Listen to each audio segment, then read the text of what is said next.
नमस्कार दोस्तों, स्वागत है आप सभी का अनलर्निंग पाठशाला पर। तो ये आपके सामने थर्ड पार्ट लेकर मैं आया हूँ सी सेट का। इससे पहले पार्ट 1 और पार्ट 2 ऑलरेडी डिस्कस हो चुका है चैनल पर। तो अगर आपने वो वीडियो नहीं देखी है तो आप उसको देखिए। ये पार्ट 3 है सी सेट के पेपर का एनालिसिस का।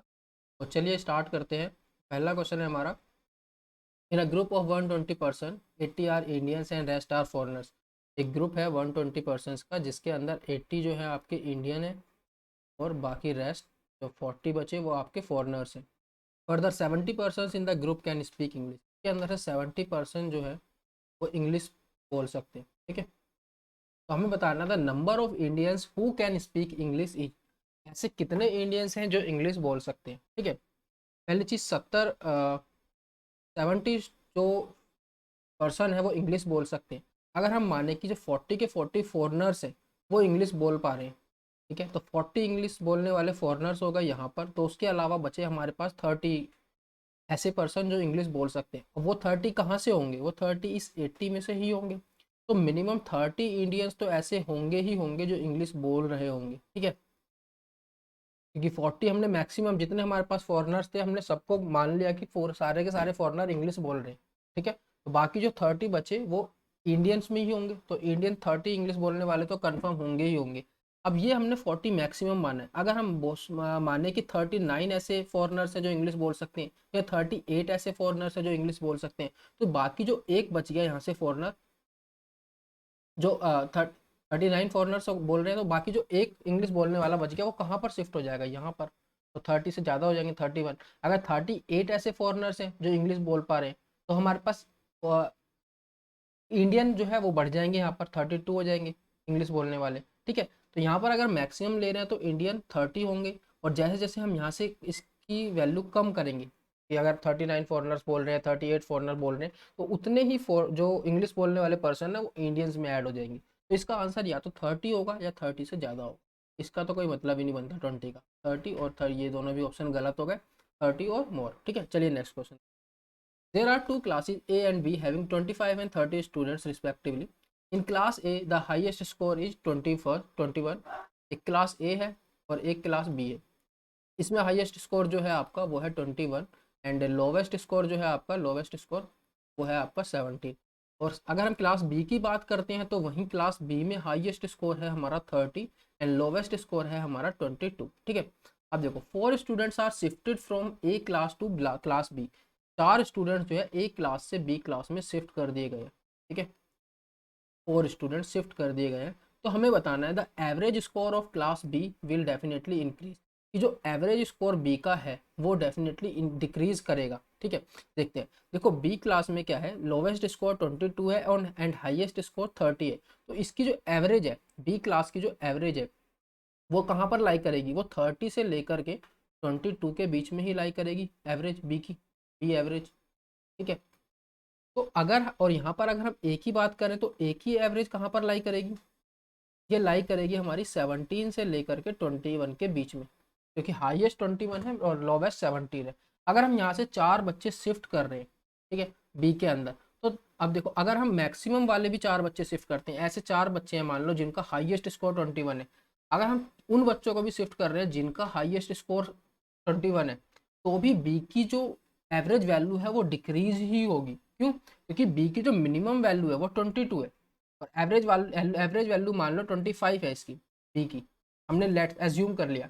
ठीक है, अगर हम 21 वाले ऐसे 4 बच्चे इसके अंदर ऐड कर रहे हैं तो इसकी एवरेज वैल्यू डिक्रीज होगी। ठीक है, तो ये तो कंफर्म है बी की एवरेज वैल्यू जो है वो डिक्रीज होनी है। अगर हम ए के अंदर से कोई भी 4 बच्चे उठाए, मैक्सिमम उठाने पर डिक्रीज हो रही है तो लोवेस्ट उठाएंगे तो डिक्रीज होगी ही होगी। ठीक है, तो फर्स्ट स्टेटमेंट तो ट्रू है। अब सेकंड स्टेटमेंट देखते हैं, the average score of class A will definitely increase. अब देखो जो क्लास ए का जो एवरेज स्कोर है ये डेफिनेटली इंक्रीज होगा 4 बच्चे हटाने से। ठीक है, इसको समझते हैं कैसे होगा या नहीं होगा। तो देखो अगर 4 बच्चे आप एवरेज मान लो इसकी 17 से 21 के बीच में है, तो आप मान लो 18.5 इसकी एवरेज है। अब जो 4 बच्चे आपने जो यहाँ से हटा के बी ग्रुप में डाले हैं, बी क्लास में डाले, वो हमें नहीं पता कि वो कौन से बच्चे हैं। वो 18.5 मतलब एवरेज वैल्यू से ज़्यादा वाले बच्चे हैं या एवरेज वैल्यू से कम वाले बच्चे हैं। अगर एवरेज वैल्यू से ज़्यादा वाले बच्चे हम हटाएंगे, ठीक है, तो उसकी जो एवरेज वैल्यू है वो कंफर्म है जो डिक्रीज होगी। और अगर हम एवरेज से कम वाले 4 बच्चे हटाएंगे, मान लो 17 या 17.5 वाले 4 बच्चे हटाते हैं हम, तो वहाँ पर उसकी एवरेज वैल्यू इंक्रीज होगी। ठीक है, तो यहाँ पर हम कुछ कह नहीं सकते कि एक ही जो एवरेज वैल्यू है वो इंक्रीज कर रही है या एवरेज वैल्यू डिक्रीज कर रही है। तो यहाँ पर ये सेकंड स्टेटमेंट जो है रॉन्ग हो जाती है। तो हमारा आंसर यहाँ पर सिर्फ फर्स्ट स्टेटमेंट होगा, 1 ओनली। ठीक है, चलिए नेक्स्ट क्वेश्चन देखते हैं। Students appeared in 6 papers. The maximum marks are the same for each paper. His marks in these papers are in the proportion of 5:6:7:8:9:10। एक स्टूडेंट है, वो 6 पेपर में अपियर होता है और 6 के 6 पेपर के मैक्सिमम मार्क्स बराबर है। अब जो वो स्कोर करता है उन 6 सब्जेक्ट में, उनकी रेशो हमको दी हुई है। हम मान लेते हैं इस रेशो को हम 50, 5 6 7 की जगह हम 50 60 70 80 90 और 100 ले लेते हैं। इससे हमारी थोड़ी कैलकुलेशन ईजी हो जाएगी। ओवरऑल ही स्कोर 60%। ओवरऑल जो उसने मार्क्स स्कोर किए हैं वो 60% है। ठीक है, तो अगर हम इसको मान लो कि ये 50 मार्क्स उसके फर्स्ट सब्जेक्ट में, 60 सेकंड में, 70 थर्ड में, फोर्थ में, फिफ्थ में, सिक्स्थ में। तो अगर हम इसका टोटल निकालते हैं यहाँ पे, टोटल उसने कितने मार्क्स स्कोर किए। ठीक है, तो अगर हम इनका सम करते हैं तो 6 5 11 18 26 35 और 10 450 यहाँ पर उसने मार्क्स स्कोर किए हैं। ठीक है, और उन्होंने बोला ओवरऑल उसने जो मार्क्स स्कोर किए हैं वो 60%। तो इसका मतलब क्या हुआ है, 60% जो है मार्क्स वो कितने किसके बराबर आएंगे, 450 के। तो यहाँ से हम 100% मार्क्स निकाल सकते हैं। वो हो जाएगा हमारे पास 450/60 × 100। ठीक है, ये हो गया 6 7 5 और 0, 750 मार्क्स जो है हमारे टोटल मार्क्स है 6 सब्जेक्ट के टोटल मार्क्स। ठीक है, अब 6 सब्जेक्ट के सबके मैक्सिमम मार्क्स इक्वल है। तो अगर हम मैक्सिमम मार्क्स एक सब्जेक्ट के निकालना चाहें तो कितना आएगा, इसको अगर हम 750 को 6 से डिवाइड कर दें तो हमारे पास जो 125 आया, ये एक सब्जेक्ट के मैक्सिमम मार्क्स आ गए। ठीक है, यहाँ तक समझ आया। अब देखो नेक्स्ट क्या बोल रहा है, इन how many number of paper did he score less than 60%। अब एक पेपर के मैक्सिमम स्कोर इतना है। ठीक है, अगर हम 60% इसका निकालते हैं, 60/100 × 125, तो ये आपके पास आ जाता है 75। ठीक है, तो 75 मार्क्स एक सब्जेक्ट में 60% हुआ मार्क्स। ठीक है, अब उसने पूछा है कितने बच्चे कितने सब्जेक्ट में उसने 60% मतलब 75 से कम स्कोर किया। ठीक है, तो हम यहाँ पे देख सकते हैं 75 से कम 1 2 और 3। ठीक है, बाकी 75 से ज़्यादा है, हमारा आंसर यहाँ पे हो जाता है। ठीक है, आई होप आपको समझ आया होगा ये क्वेश्चन। चलिए नेक्स्ट देखते हैं। A boy plays with a ball and he drops it from a height of 1.5 metre. ठीक है, एक 1.5 मीटर की हाइट से एक लड़के ने यहाँ से बॉल को नीचे ड्रॉप किया। ठीक है, ये कितनी हाइट है, 1.5 metre. Every time the ball hits the ground it bounces back to attain a height of 4/5 of the previous height. यहाँ पर बॉल जब जमीन नीचे आई, यहाँ पे टच करके वापस जो बॉल जाएगी वो कितनी हाइट तक जाएगी, 4/5 जाएगी, 4/5 ऑफ प्रीवियस हाइट। ठीक है, तो इंटू 1.5। इसी तरह से जब तीसरी बार आएगी नीचे, मतलब तीसरी बार ऊपर आएगी, तो इसका 1.5 यहाँ पर लेगी वो हाइट। इस तरह से वो प्रोसेस चलता रहेगा। ठीक है, the ball does not bounce further if the previous height is less than 50 centimetre. अगर ये आपकी जो प्रीवियस हाइट है, मतलब ये अगर 50 से कम हो जाती है, तो बॉल यहाँ से नीचे तो आएगी लेकिन वापस ऊपर नहीं जाएगी, तो जमीन को टच करेगी। ठीक है, यहाँ पर तो गलती होने के बहुत चांस होंगे। What is the number of time the ball hits the ground, कि बॉल ने ग्राउंड को कितनी बार हिट किया, ये इंपॉर्टेंट है। इसकी वजह से आप दो ऑप्शन में कंफ्यूज हो सकते हो, स्टॉप्स बाउंसिंग। ठीक है, चलिए देखते हैं, इसको सॉल्व करते हैं। अब यहाँ पे सेंटीमीटर की बात हुई है, तो हम पहले इस 1.5 मीटर को सेंटीमीटर में चेंज कर लेते हैं।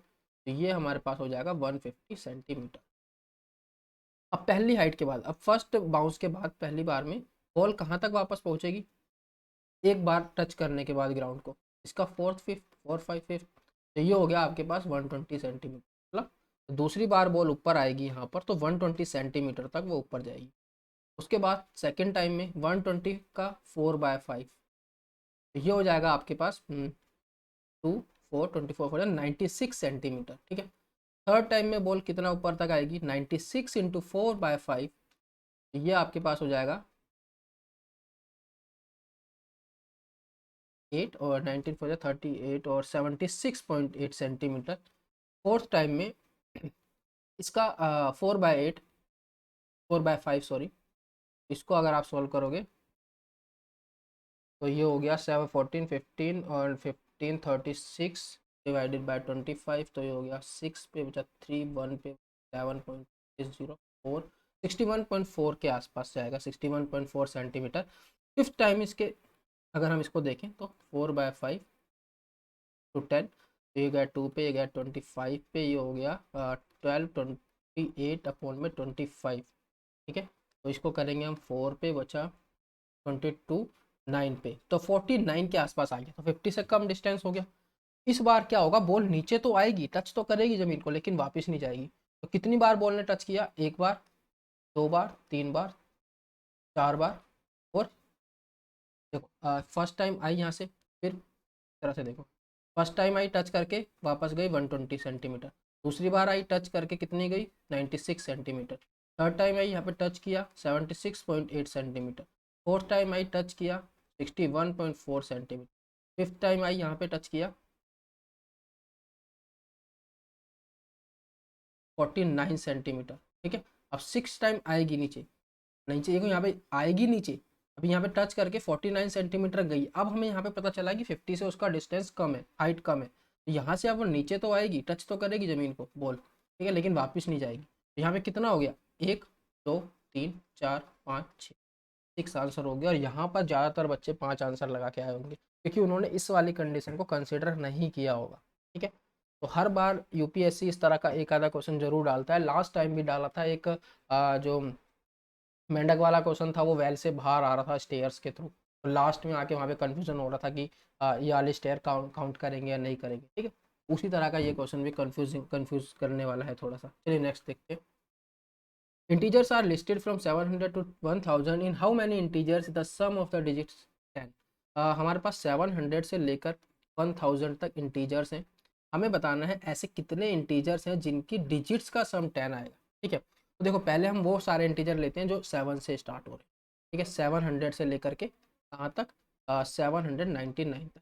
अब इसमें देखो 7 तो हमारा फिक्स हो गया, बाकी जो दो डिजिट बची, हमें ऐसी दो डिजिट्स लेनी है जिनका अगर हम डिजिट्स का सम करें तो हमारे पास 10 आ जाए, ठीक है। यहाँ पर हमें इस तरह से प्लेस करना है, 7 तो ऑलरेडी हो गया, 10 बनाने के लिए 3 चाहिए, तो यहाँ पर जो दो नंबर आएंगे उनका सम 3 होना चाहिए। तो उसके लिए क्या क्या पॉसिबिलिटीज़ हो सकती हैं, उसके लिए पॉसिबिलिटी हो सकती है आपके पास 0 3 हो गया, या 3 0 हो गया, उसके अलावा 2 1 हो गया, 1 2 हो गया, के अलावा 1 1 लेते तो 9 होगा, नहीं होगा, हाँ ठीक है, चार पॉसिबिलिटी होगी। तो आपके पास यहाँ पे चार नंबर यहाँ से आ गए, 703 730 721 एंड 712, ठीक है। अब देखते हैं हम 800 से लेकर के 899, यहाँ पर 8 फिक्स हो गया आपका। अब यहाँ की जो दो डिजिट हैं आपको इस तरह से लेनी है कि उनका सम 2 आए, क्योंकि टोटल सम हमें 10 चाहिए, यहाँ पर 8 ऑलरेडी हम ले चुके हैं, ठीक है। तो यहाँ पर ऐसी दो डिजिट लेनी है जिनका सम क्या है, 2 आए, तो एक तो होगी 20, एक होगी 02, के अलावा एक और पॉसिबल है 11, ठीक है। यहाँ पर तीन डिजिट हो गई 820, सॉरी तीन नंबर आ गए 802 और 811, ठीक है। इसके अलावा अब लेते हैं हम 900 से लेकर के 1000 के बीच में, ठीक है। तो यहाँ पर 9 फिक्स हो गया हमारा। अब यहाँ पे हमें दो डिजिट ऐसी लेनी है जिनका सम 1 आए, तो वो दो ही पॉसिबिलिटी हो सकती है, 01 या 10, ठीक है, इसके अलावा नहीं होगी। तो यहाँ से दो नंबर मिल जाते हैं हमें 901 और 9, ये ऐसे 9 नंबर्स हैं जिनकी आप डिजिट को ऐड करोगे तो आपको 10 मिलेगा, और यही हमारा आंसर हो जाएगा। टोटल कितने हो गए, 9। आई होप ये आपको सबको समझ आया होगा अच्छे से। अगर नहीं आया तो वीडियो को इसको दोबारा देखिए, इस क्वेश्चन को दोबारा देखिए, एक्सप्लेनेशन को अच्छे से दोबारा देख के समझ आ जाएगा। चलिए देखते हैं next. If 3 raise to power 2019 is divided by 10 then what is the remainder. देखो यहाँ पर एक चीज़ ध्यान रखने वाली है, जब भी हम किसी नंबर को 10 से डिवाइड करते हैं तो उसका रिमाइंडर जो होता है ना, वो उसकी यूनिट डिजिट के बराबर आता है। मान लो आपने यहाँ पे लिया 17, इसको अगर आप 10 से डिवाइड करोगे, ठीक है, तो 10 से डिवाइड करोगे अगर, तो यहाँ पे 1 पे गया 10 बचे, तो रिमाइंडर कितना आया 7, तो यहाँ पे यूनिट डिजिट कितनी है 7। आप कोई भी नंबर ले लो, अगर 10 से डिवाइड कर रहे हो तो उसका रिमाइंडर हमेशा उसकी यूनिट डिजिट ही आएगा, ठीक है। और यहाँ पे देखो if 30 is divided by 10 what is the remainder, तो इसका रिमाइंडर बताना है अगर हम 10 से डिवाइड कर रहे हैं। तो अगर हम इसकी यूनिट डिजिट निकाल लें, यूनिट डिजिट, तो वही हमारा रिमाइंडर हो जाएगा, ठीक है। तो हमारा मेन पर्पस यही है कि हम 3 रेज टू पावर 2019 की यूनिट डिजिट फाइंड करेंगे। अब यूनिट डिजिट फाइंड करने के लिए क्या, हमें पता है कि 3 की साइक्लिसिटी कितनी होती है, 4 होती है। ठीक है, तो हम 2019 को यहाँ पे डिवाइड करेंगे 4 से, तो हमारे पास आ गया 5 और 4 देखो, और ये बचेगा यहाँ पे रिमाइंडर 3 हमारे पास। ठीक है, रिमाइंडर हमारे पास 3 बच गया। अब इसका मतलब अगर हम 3 की पावर 3 निकालेंगे, इसकी जो यूनिट डिजिट होगी वही इसकी यूनिट डिजिट होगी। ठीक है, इस साइक्लिसिटी का कॉन्सेप्ट अगर आपको नहीं आता है तो इस पर आप कोई वीडियो देख सकते हैं, और थोड़े दिनों में मैं भी इसके ऊपर चैनल पर एक वीडियो बनाने वाला हूँ। ठीक है, चलिए 3 की पावर 3 27 और इसकी यूनिट डिजिट होगी 7। तो यही हमारा आंसर है यहाँ पर 7। ठीक है, चलिए नेक्स्ट क्वेश्चन देखते हैं। A biology class at high school predicted that a local population of animals will double in size every 12 years. Biology class के अंदर ये प्रेडिक्ट किया गया कि जो लोकल पॉपुलेशन है एनिमल्स की हर 12 साल में डबल हो जा रही है, हर 12 ईयर्स में डबल हो जा रही है पॉपुलेशन। ठीक है, the population at the beginning of the year 2021 is estimated to be 50 animals. 2021 में 50 एनिमल्स है।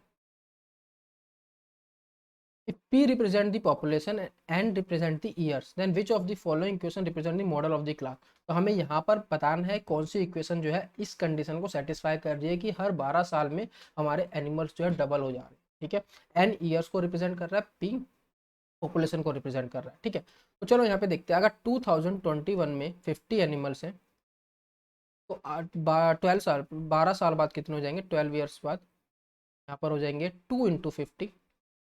इसके बाद अगेन 24 ईयर्स बाद कितने हो जाएंगे, 2 × 2 × 50, तो हम लिख सकते हैं 2² × 50। ठीक है, और इसी तरह से 36 ईयर्स बाद कितने हो जाएंगे, 2⁻³ × 50। तो हम यहाँ पे देखो क्या करेंगे, यहाँ पर हम ऑप्शन सेटिस्फाई करके देखेंगे। अब देखो इसके अंदर से मान लो अगर मैं 50 कॉमन ले लेता हूँ, या कॉमन मतलब इसी को सेटिस्फाई करते हैं देखो। ठीक है, यहाँ पर अगर आप इसको सेटिस्फाई करोगे, इस वाले ऑप्शन को देखो, एन की वैल्यू क्या है 12, एन हमें पता है 12 ईयर्स है। ठीक है, क्योंकि हर 12 ईयर में पॉपुलेशन इंक्रीज कर रही है, एन जो है 9 ईयर्स हो गया। तो यहाँ पर अगर एन की वैल्यू को हम 12 लेते हैं, मतलब 12 साल लेते हैं, तो यहाँ पर देखो क्या आएगा, पी की वैल्यू 12 से 12 करेगा 100 आ गया। ठीक है, इसी तरह से अगर मैं एन की वैल्यू को 24 लेता हूँ, 24 ये वाला, ठीक है, तो देखो उस टाइम क्या आ जाएगा, ये 200 आ जाएगा, पॉपुलेशन डबल होगी। तो ये वाला ऑप्शन ही इसके अंदर सेटिस्फाई कर पा रहा है इस कंडीशन को। आप किसी और में इसको लगा के देखो, एन की जगह पे 12 रख के, कोई भी पॉपुलेशन डबल नहीं हो रही होगी। ठीक है, तो ये इस तरह का क्वेश्चन है कि आपको ऑप्शन के थ्रू ही जाना पड़ेगा। इस तरह से इसको इसकी इक्वेशन निकालना थोड़ा सा टिपिकल हो सकता है, और एग्जाम में अगर आप इक्वेशन निकालने जा रहे हो तो बहुत टाइम कंज्यूमिंग और बहुत मुश्किल हो सकता है। ठीक है, तो हमेशा आप एग्जाम में ये कोशिश करें कि ऑप्शन के थ्रू ज़्यादा से ज़्यादा यूज़ करने की कोशिश करें ऑप्शंस को। उससे क्या होता है, कई बार आंसर हमारा जल्दी निकल आता है और हमें पता चल जाता है कि हमें किसके आसपास वैल्यू लेनी चाहिए। ठीक है, चलिए देखते हैं। From January 1st 2021 the price of a petrol on mth day of the year is this. ठीक है, where m is this. January 1st से 2021 1 जनवरी से प्राइस ऑफ पेट्रोल जो है हर mth डे पे इतने बढ़ रहे हैं इस हिसाब से, और एम वैल्यू है यहाँ पे डेज की, और 100 डेज तक बढ़ी है। ठीक है, एम की वैल्यू फाइनल हमको 100 दी है, उसके बाद कांस्टेंट हो गया। ठीक है, प्राइस पेट्रोल का। चलिए नेक्स्ट देखते हैं। On the other hand the price of diesel, ये भी सिमिलरली इसी तरह से बढ़ रहा है nth डे के अकॉर्डिंग, इस इक्वेशन के अकॉर्डिंग। ठीक है, लेकिन इसके अंदर कांस्टेंट नहीं हुआ, के अंदर वो बढ़ता जा रहा है। Which day of the in the year 2021 are the prices of these two fuels equal. ठीक है, तो वो कौन सा दिन होगा ईयर का जब दोनों के प्राइस जो है इक्वल हो जाएंगे। तो यहाँ पर आपको ऑप्शन से जाना पड़ेगा। आपको दिखाई दे रहा है यहाँ पे सारे ऑप्शन जो है मई में है, पास पास में। ठीक है, तो आप मई तक पहले डेज निकाल लो। अगर हम जनवरी की बात करें, जनवरी में 31 डेज, फरवरी में हम 28 डेज लेके चलते हैं। हम मान रहे हैं हमें लीप ईयर वहाँ पे मेंशन नहीं है तो हम लीप ईयर नहीं मानेंगे। ठीक है, नॉर्मल फरवरी मानेंगे। उसके बाद 31 डेज मार्च में, एंड 30 डेज अप्रैल में। तो अगर हम अप्रैल तक देखें तो हमारे पास ये कितने हो गए, 120 डेज। इसके बाद स्टार्ट हो गया मई। अब मई में देखो, हाँ, पहले हम देखते हैं पेट्रोल का प्राइस। पेट्रोल का प्राइस 100 दिन के बाद कांस्टेंट हो गया। तो 100th डे कितना पेट्रोल का प्राइस है, price of petrol at 100th day कितना है, यहाँ पे देखो 80 + 0.1 एम। एम की वैल्यू हो जाएगी 100। ठीक है, ये आ गया हमारे पास 90 रुपीज़। अब देखते हैं हम प्राइस ऑफ पेट्रोल डीजल। ठीक है, अब डीजल के अंदर प्राइस जो है कांस्टेंट नहीं हुआ, बढ़ता जा रहा है। ठीक है, तो यहाँ पे देखो हम 20 मई एक ऑप्शन लेके चलते हैं, क्यों? क्योंकि इसको जब हम मल्टीप्लाई करेंगे ना 0.15 से या 0.1 से, कहीं पर भी जरूरत पड़े तो जीरो जो है कैंसिल होकर थोड़ी ईजी कैलकुलेशन हो जाएगी। ठीक है, तो हमेशा इस तरह से आप सोचा करो जब भी क्वेश्चन को अटेम्प्ट करते हो कि किस चीज़ से हमें पहले कौन सा ऑप्शन चेक करना चाहिए कि हमारे लिए थोड़ा ईजी रहे। अगर ये नहीं आएगा फिर इन तीनों में से किसी को लेके चेक करेंगे। ठीक है, तो 20 मई अगर हम लेके चलते हैं तो 120 डेज हमारे 30 अप्रैल तक आ गए थे, और 20 मई तक हमारे पास कितने डेज हो गए टोटल? 20 + 120 140 डेज। तो 140 डे के दिन पेट्रोल का डीजल का प्राइस कितना होगा? Diesel price at 140th day, तो ये होगा हमारा 69 + 0.15 एन। ठीक है, तो यहाँ पे 69 + 0.15 एन की वैल्यू हो गई 140।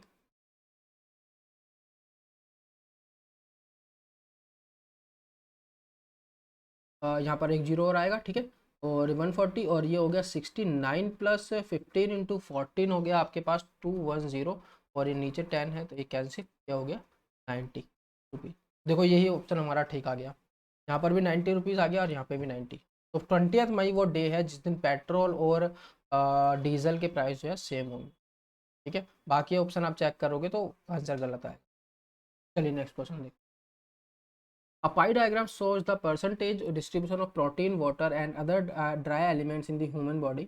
Given that proteins correspond to 16%, protein जो है 16% है, वाटर जो है 70% है, एंड तो बाकी जो बचा वो हमारे पास क्या हो जाएगा? ड्राई एलिमेंट्स हो जाएगा। तो ड्राई एलिमेंट्स कितने हैं हमारे पास? 16 + 70 86 14%। ठीक है, अब क्या बोल रहा है? Both proteins and the other dry elements correspond to P%। ये बोल रहा है प्रोटीन और ड्राई एलिमेंट्स अगर इन दोनों को हम मिला दें, मतलब 16 + 14 अगर हम कर दें 30%, तो ये क्या है? हमारा P% है।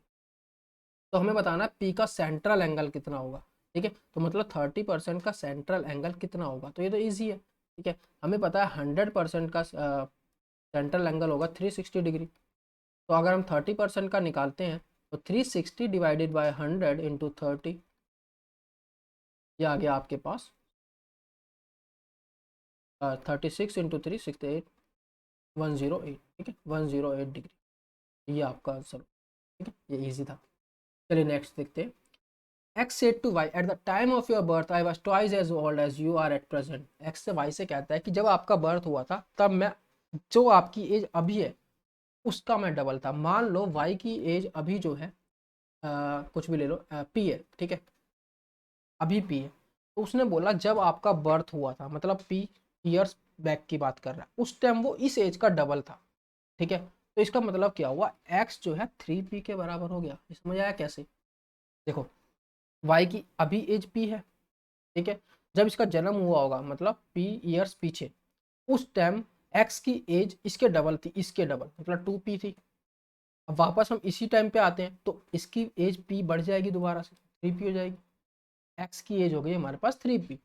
If the present age of X is 42 years, अब X की प्रेजेंट एज 42 ईयर्स है। ठीक है, तो P की कितनी हो जाएगी? 42 डिवाइडेड बाय 3, हो गया 114 ईयर्स। ठीक है, अब हम देखते हैं इसको।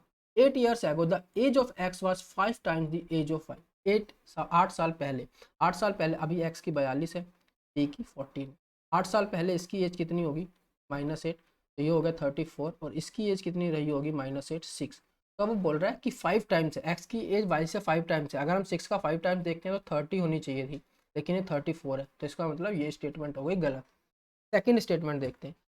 आफ्टर 14 ईयर्स, अब ये 42 है, इसके अंदर +14 करोगे, आफ्टर 14 ईयर्स ये हो गया 56 ईयर्स का, और ये हो गया 14 + 14, तो ये हो गया 28 ईयर्स का।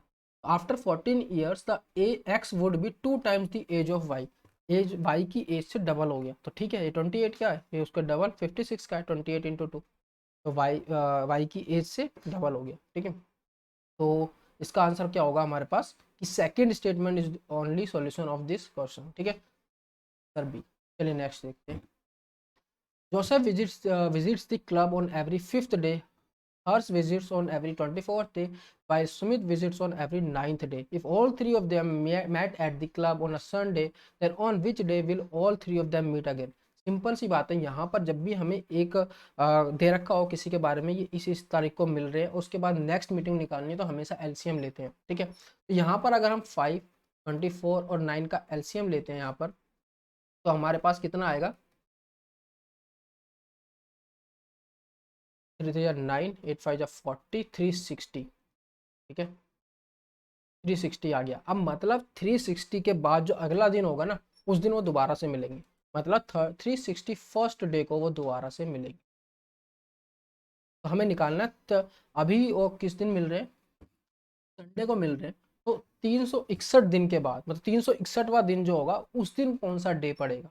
ठीक है, देखो अगर हम 360 ईयर में 365 डेज होते हैं, अगर हम 364 लें तो ये एक 52 वीक्स कंप्लीट आ जाते हैं, यहाँ पर 52 वीक्स कंप्लीट आ जाते हैं।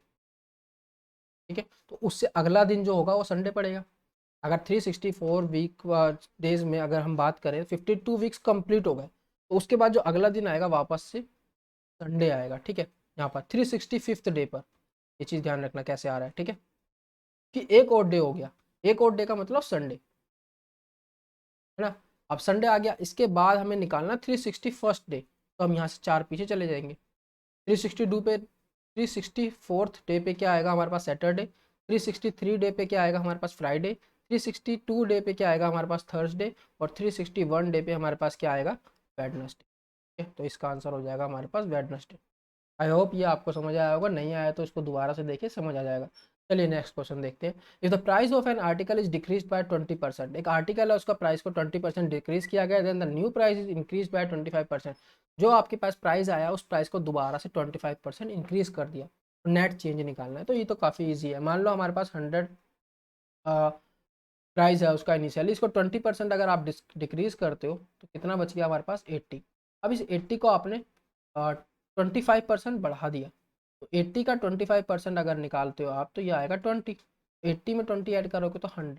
हमारा इनिशियल प्राइस भी हमारे पास 100 था, फाइनल प्राइस भी हमारे पास 100 आ गया, तो इनका जो चेंज आया वो 0% का आ गया। ठीक है, तो यहाँ पर आंसर हो गया हमारा 0%।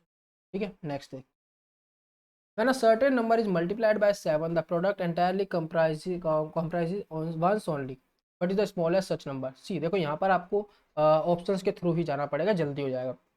पहला ऑप्शन लेते हैं हम लास्ट से, क्योंकि जब भी हम किसी नंबर को मल्टीप्लाई करते हैं तो हम लास्ट से मल्टीप्लाई करते हैं ना। अब देखो 7 3 21, तो 1 आएगा, कैरी 2 जाएगा, तो 1 देखो सब में आएगा, क्योंकि 3 यहाँ पर सब में है, तो पहली डिजिट तो सब में 1 आएगी। अब दूसरी देखनी है कि हमारे पास जहाँ पर 1 आएगा उसको भी हमें कंसिडर करेंगे। अब देखो यहाँ पर क्या है? 1। अगर हम इसको इस तरह से लिखे 1 5 7 1 3, 1 कैरी 2, 7 1 7 और 2 9 आ रहा है, तो ये ऑप्शन गलत हो गया।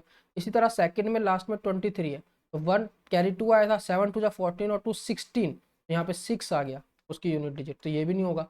थर्ड देखते हैं 83, 7 3 21, 1 कैरी 2, 8 7 56 और 2 58, यहाँ पर 8 आ गया। ठीक है, हमारा 1 आना चाहिए था, तो थर्ड ऑप्शन भी गलत हो गया, ये भी। अब से लास्ट ऑप्शन देखते हैं। 7 3 21 कैरी 2, 7 7 49 और 2 51, देखो 1 आ गया ना यूनिट डिजिट, 5 कैरी जाएगा, तो इसका मतलब यही आंसर होगा। अगर किसी और में भी 1 1 आ चुका होता तो हम इन दोनों को आगे चेक करते, और हमें आगे चेक करने की जरूरत नहीं। अगर आप पूरा पूरा चेक कर रहे हो तो आप अपना टाइम जो है वेस्ट कर रहे हो एग्जाम। ठीक है, चलिए यहाँ पर इसका आंसर ये हो जाता है। चलो नेक्स्ट क्वेश्चन देखते हैं। A man completes 7 by 8th of a job in 21 days. How many more days will it take him to finish the job if quantum of work is further increased by 50%? ये बोल रहा है 7/8 work जो है 21 days में finish हो जाता है। तो अगर हम इसको कैंसिल करें तो हमारा जो एक पूरा वर्क है वो कितने दिन में कंप्लीट हो रहा है? 24 डेज में। ठीक है, अब हमने 50% वर्क को बढ़ा दिया, मतलब कि पूरा 100% वर्क जो है 24 डेज में कंप्लीट हो रहा था। तो अगर हम 50% वर्क लेते हैं तो 12 डेज लेगा। तो अगर हम 50% वर्क बढ़ा दे रहे हैं, मतलब टोटल डेज हमारे पास कितने लगेंगे? अब 36 डेज लगेंगे काम को ख़त्म करने में, क्योंकि पूरे काम को ख़त्म करने में 24 दिन लग रहे थे, हमने 50% और बढ़ा दिया, तो हमारे जितने 24 दिन थे उसके हाफ टाइम और लगेगा, तो टोटल 36 डेज लगेंगे अब काम को ख़त्म करने में। ठीक है, अब उसने पूछा हाउ मैनी मोर डेज, कितने और फालतू दिन लगेंगे। 7/8 वर्क तो हमारा कंप्लीट हो गया ना 21 डेज में, उसके अलावा जो बाकी वर्क बचा उसको कंप्लीट करने में कितने दिन लगेंगे हमें? 15 डेज लगेंगे। ठीक है, आई होप ये समझ आ गया होगा आपको। चलिए दोस्तों, ये हमारा पूरा सी सेट का एनालिसिस था जो हमने 3 वीडियो में कवर किया। अगर आपने वो पहले की दोनों वीडियोस नहीं देखी हैं तो आप उनको देखिए, और आपको कहीं पर भी कोई भी प्रॉब्लम दिखती है, कोई क्वेश्चन नहीं समझ आता है, तो आप हमें कमेंट सेक्शन में बता सकते हैं। आपकी प्रॉब्लम को मैं देखूंगा और उसका रिप्लाई ज़रूर करूँगा, और अगर हुआ तो मैं दोबारा से उसके ऊपर वीडियो बना के आपको अच्छे से समझाऊँगा। लेकिन आप ठीक से अपनी पढ़ाई करते रहिए। अभी यूपी का एग्ज़ाम है 24 का, उसकी तैयारी कीजिए। फिर अगला यूपीएससी भी ज़्यादा दूर नहीं है। और सी सेट ऐसा सब्जेक्ट है कि आपको उसकी रेगुलर प्रैक्टिस चाहिए, क्योंकि जिस हिसाब से अब यूपीएससी सी सेट पूछ रहा है, तो वो स्टूडेंट्स के लिए काफ़ी मुश्किल होता जा रहा है सी सेट में क्वालिफाई करना। तो ये आप तभी इस पे अच्छी अपनी कमांड बना सकते हो जब आप इसकी रेगुलर प्रैक्टिस करोगे। ठीक है, तो हम अपने चैनल पे हम स्टार्ट करने वाले हैं द हिंदू पेपर का एनालिसिस, और इंडियन एक्सप्रेस का एनालिसिस, और तीसरा हम एप्टीट्यूड भी सेक्शन स्टार्ट करेंगे सी सेट के पर्पज़ से। तो आप हमारे चैनल के साथ जुड़िए, ज़्यादा से ज़्यादा अपने दोस्तों के साथ, फैमिली के साथ, फ्रेंड्स के साथ चैनल को शेयर कीजिए। मिलते हैं आपसे नेक्स्ट वीडियो में। धन्यवाद।